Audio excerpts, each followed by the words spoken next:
I'm going to show you how to replace the Toyota Yaris battery.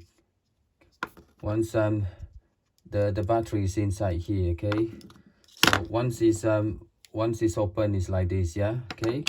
So what we need is the screwdriver, okay. The screwdriver, okay.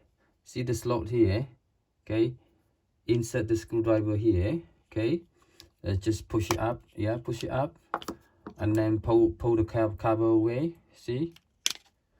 Okay, use the small screwdriver, yeah, see, to put the battery up like that. Okay, and then when you replace it, yeah, go in like that first. Okay, go in like that. Okay, press it down. Okay, press it down, and then put the cover back on, yeah, like that. Yeah, just press it down. Okay, press it down. That's it, it's done, yeah. It's very simple, isn't it? Very simple. Thank you for watching.